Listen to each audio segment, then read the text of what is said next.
జై Gurudeva Datta. Welcome to Om Datta channel. Thank you very much for watching this channel videos. జై గురుదేవ దత్త. అవధూత చింతన శ్రీ గురుదేవ దత్త స్వామి మహారాజుకి జై. Welcome to our channel. మనము జ్ఞాన సముపార్జనలో భాగంగా వీడియోస్ చేసుకొని మన ఓం దత్త ఛానల్లో పోస్ట్ చేసుకుంటున్నాము. ఓపిక ఉన్నవారు ప్రశాంతంగా వీక్షించి జ్ఞాన సముపార్జన చేసుకునే ప్రయత్నం చేయగలరు. అలాగే కొత్త వారు ఎవరినైతే మన వీడియోకు సబ్స్క్రైబ్ చేయగలరు. అలాగే హైప్ ఆప్షన్ వస్తే హైప్ ఆప్షన్ కూడా క్లిక్ చేయగలరు, లైక్ చేయగలరు, షేర్ కూడా చేసే ప్రయత్నం చేయగలరు. ఎందుకంటే వీడియోకు ఇవన్నీ చేస్తేనే విడుతూ అంటే ఎక్కువ మందికి చేరుతుంది. ఎవరికైనా మన ద్వారా మంచి జరిగితే మనకు మంచి జరుగుతుంది. దత్తార్పణం.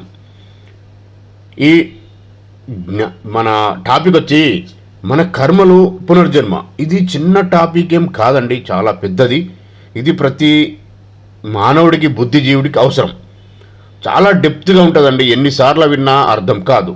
ఎంత మాట్లాడుకున్నా, ఎన్ని వీడియోస్ చేసుకున్నా ఇంకా కొత్త కొత్త విషయాలు తెలుస్తూనే ఉంటాయి ఆ దత్తప్రభు యొక్క ఆశీర్వాదంతో. మనం ఈ టాపిక్లోకి వెళ్దామండి. జన్మలు, మన కర్మలు, పునర్జన్మ. దీని గురించి మనం ఇప్పటికే వీడియోస్ చేసుకున్నాము. ఇది ఆ కంటిన్యూషన్ వీడియో. అన్ని ప్రాణులు, మనుషులు జీవించడానికి ప్రాణమే మూలం. అది అన్నింటిలో సమానంగా ఉంటుంది. కానీ చూడటానికి అవి భిన్నంగా గోచరిస్తాయి.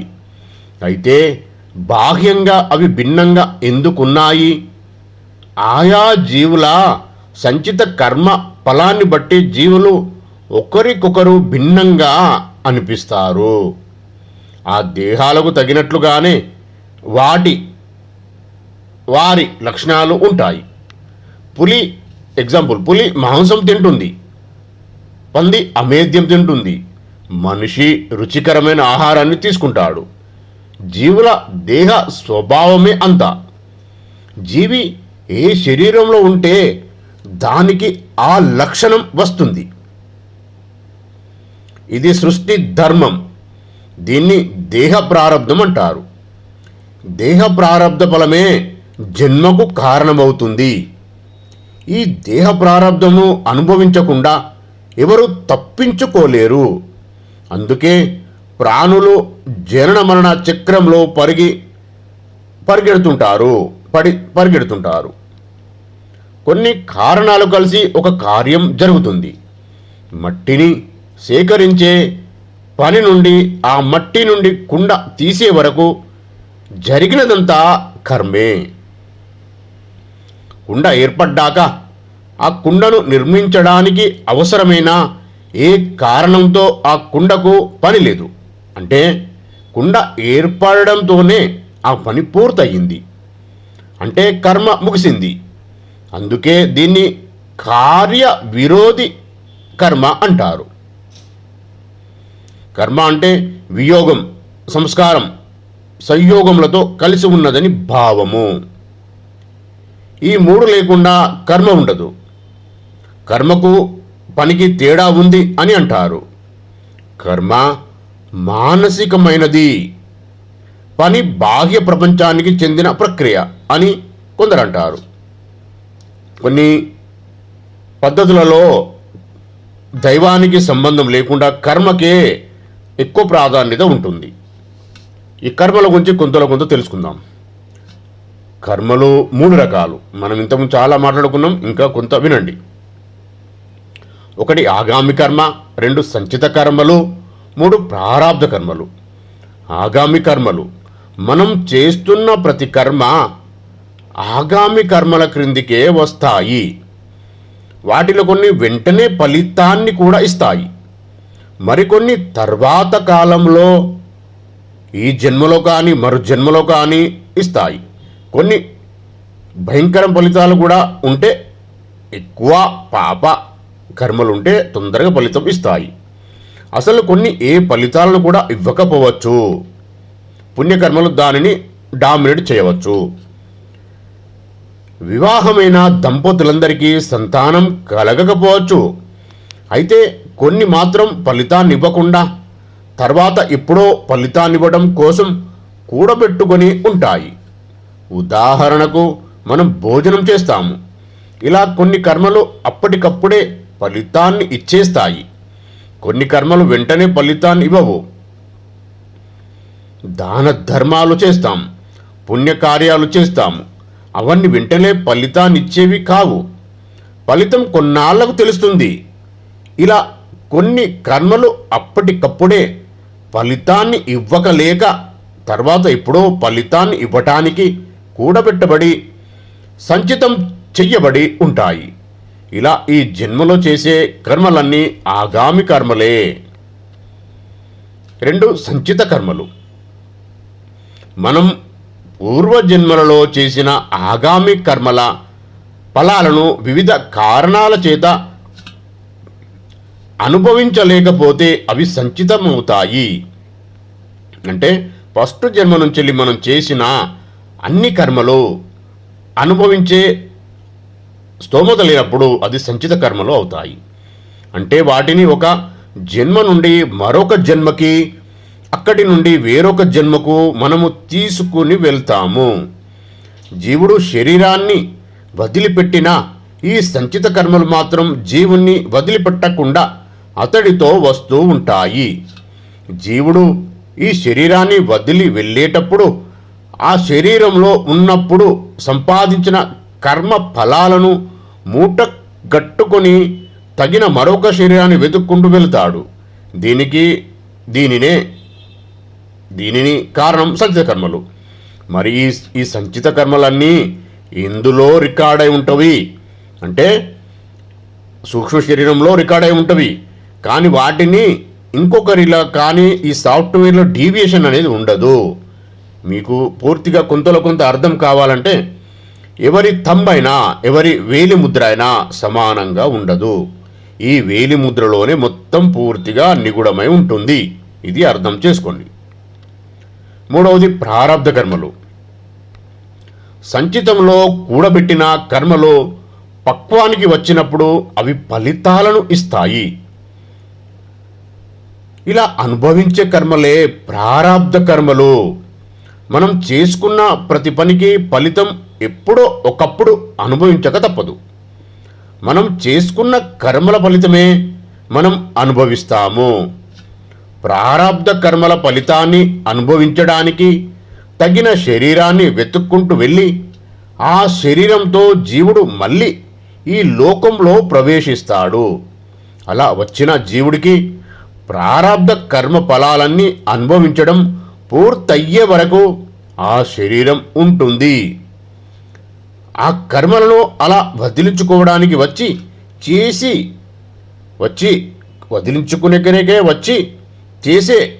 చేసిన కర్మలను వదిలించుకోకుండా మరలా అజ్ఞానంతో అవిద్యతో వాటిని మరికొన్ని వాటికి కూడగట్టుకుంటాము, వాటికి కలుపుతూ ఉంటాము. ఇలా ప్రోగు చేసుకోవడం వలనే మరలా ఈ జన్మలో శరీరాలు వస్తున్నాయి. కర్మలన్నీ వదిలించుకొని పరిపూర్ణులమైతే మరో జన్మే లేదు. ఇక్కడ మీకు అతి ముఖ్యమైన విషయాన్ని గుర్తుంచుకోవాలి, చెప్పాలి. ఎవరెవరు ఏ కర్మలు అనుభవించాలో అందుకు అనువైన తల్లి గర్భాన్ని వారే ఎంచుకుంటారు. ఆ అనుభవాలను కర్మఫలాలు ఏ గర్భం ద్వారా పొందవచ్చో ఆ గర్భాన్ని ఎంచుకుంటారు. అంతకుమించి నిజానికి కూతురు కొడుకు అనే బంధాలు లేవు. కొంతమంది మానసిక వికలాంగులు చాలా ఆరోగ్యవంతమైన జన్యుపర సంబంధం లేని భార్యాభర్తలకు జన్మించడాన్ని మనం చూసాము. అలా వారు పుట్టడాన్ని వారి ప్రారబ్ధ కర్మ అని అంటారు. భార్యాభర్తలు కూడా అటువంటి ప్రారబ్ధ కర్మాన్నే ఆ శిశువు ద్వారా అనుభవించి తీరాల్సిందే. యోగ సాధన ద్వారా ఇలాంటి కర్మలను కొంతవరకు తగ్గించుకునే వీలుంది. అలా కర్మలు తొలగించబడే వరకు వైకల్యంతో పుట్టిన శిశువు నానా బాధలు పడుతూ జీవిస్తూ ఉంటాడు. ఇది పరమసత్యం. ఇటువంటి సంఘటనలను మీరు కూడా చూసే ఉంటారు. వైకల్యంతో పుట్టిన ఆ శిశువు వలన ఆ భార్యాభర్తలు పడే బాధలు వర్ణనాతీతము. ఆ బాధను చూసి కొంతమంది ఆ బాలుడిని మానసిక వికలాంగుల సంరక్షణ కేంద్రంలో చేర్పిస్తారు. అయితే అది అంత మంచిది కాదేమో. కారణం, ఈ ప్రారబ్ధ కర్మ నుంచి తల్లిదండ్రులు తప్పించుకోవటానికి ప్రయత్నిస్తే, లేక ఆ శిశువు ఆ కర్మ అనుభవించకుండా చేయడం వలన వారు అట్టి కర్మను మళ్ళీ ఏదో ఒక రూపంలో అనుభవించాల్సిందే. అత్యంత ధనవంతులుగా జన్మించి సుఖాలను అనుభవించడానికి నిత్యం దేవుని సహస్రనామాలతో అర్చించే పూజారికి మరియు గుడి బయట అడుక్కునే వేలాది మంది బిచ్చగాళ్ళు దీనస్థితిలో ఉండటానికి కారణం వారి వారి ప్రారాబ్ధమే. ఈ కర్మ ఫలాలను పూర్తిగా అనుభవించే వరకు జీవుడు మరలా మరలా జన్మిస్తూనే ఉంటాడు.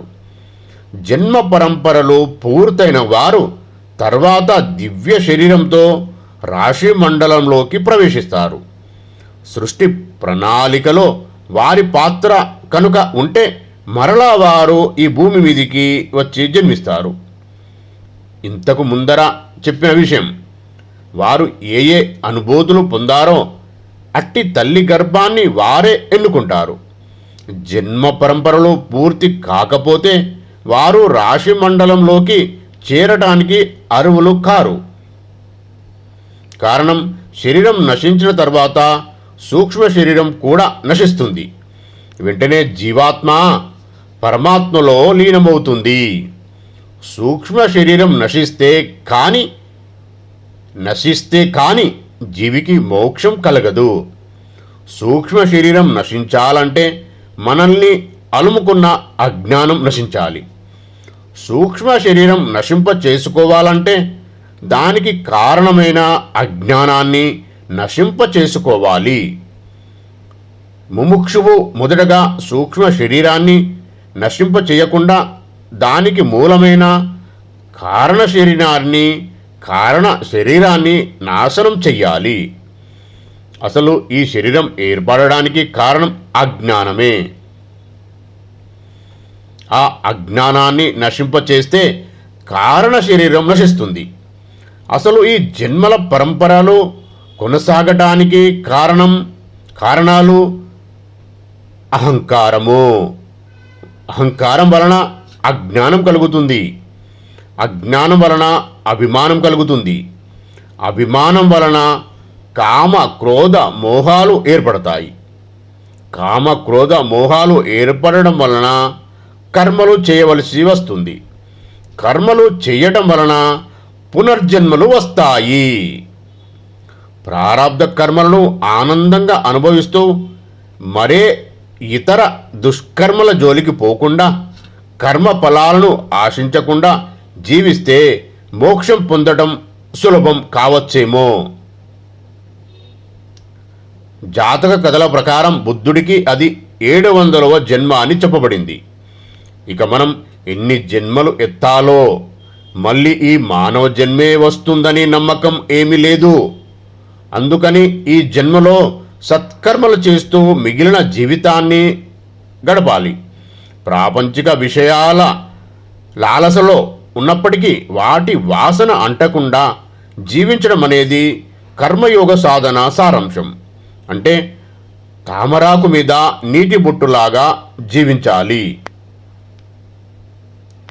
మనము జన్మ తీసుకునే సమయంలోనే పరమాత్ముడు సంచిత కర్మ చూపించి, బిడ్డ ఇందులో ఉంది, నీకు ఏది అనుకూలంగా ఉంటుంది, నీకు ఏది కావాలో తీసుకొని నువ్వు జన్మ తీసుకోవాల్సి ఉంటుంది అని చెప్పడం జరుగుతుంది. అలా జన్మ తీసుకోవడం జరుగుతుంది మనం కూడా. ఆ తర్వాత జ్ఞాన సముపార్జన చేసే కొరకు ఆ పరమాత్ముడికి ఇచ్చిన మాటను ఆ తండ్రి మళ్ళీ మళ్ళీ గుర్తు చేస్తూ ఉంటాడు మన ప్రక్కనే ఉండి. అప్పుడు ఆ ఆత్మ ఏమంటుందంటే, నేను బిజీగా ఉన్నాను, నాకు సమయం కావాలి, నాకు భార్య పిల్లలు ఉన్నారు, నాకు బాధ్యతలు ఉన్నవి అని గొప్పలు చెప్తాడు అహంకారంతో. అప్పుడు ఆ పరమాత్ముడు ఏమంటాడంటే, నేను నిరీక్షిస్తాను బిడ్డా, నీ గురించి నేను వెయిట్ చేస్తాను, నువ్వు నా దిక్కు తిరిగినప్పుడే నీకు జ్ఞానం ఇస్తాను అని చెప్పడం జరుగుతుంది. మనము ప్రారబ్ధ కర్మలు అనుభవిస్తూ జ్ఞాన సముపార్జన చేసుకొని, దత్తయోగ సాధన చేసుకొని, అదే మెడిటేషన్ చేసుకొని, ఉత్తమ యోనుల్లో ఉత్తమ యోగుల ఇళ్లలో మళ్ళీ జన్మ తీసుకొని కర్మలన్నీ కంప్లీట్ చేసుకోవడమే మన కర్మలు కంప్లీట్ చేసుకునే కొరకే పునర్జన్మ లక్షణం. ఈ వీడియోలు ఇంతే అండి. మళ్ళొచ్చే వీడియోలో మనం మంచి విషయంతో, ఆ తండ్రి ఇచ్చిన జ్ఞానంతో తెలుసుకుందాం. దత్తార్పణం. ఇంత మంచి వీడియోని చేసుకుని అదృష్టం కలిగించినందుకు శ్రీ పూర్ణ పరబ్రహ్మ పరమాత్మైన శ్రీ గురుదత్త ప్రభులకు కోటి కోటి సాష్టాంగ దండ ప్రమాణాలు మరియు కోటి కోటి కృతజ్ఞతలు. సర్వం శ్రీ పూర్ణ పరబ్రహ్మ పరమాత్మైన శ్రీ గురుదత్త ప్రభుల చరణారవిందార్పణమస్తు. ప్రశాంతంగా వీక్షించినందుకు మీకు కూడా కృతజ్ఞతలు. ఈ వీడియోస్ అన్నీ విని ఆచరణలో పెట్టే ప్రయత్నం చేయగలరు. ఆ తండ్రి ఇచ్చిన ఆజ్ఞతోనే మనము ఈ వీడియోస్ అన్ని చేయడం జరుగుతుందండి. ఆ వారి అనుగ్రహం అంటారా, వారి ఆశీర్వాదం అంటారా పొంది మీ యొక్క ఇతి బాధలు తీర్చుకొని జన్మ సార్థకత చేసుకోగలరు. దత్తార్పణం. జై గురుదేవ దత్త. ఈ వీడియో గనుక మీకు నచ్చినట్లయితే దయచేసి లైక్ చేయండి, షేర్ చేయండి, సబ్స్క్రైబ్ చేయండి.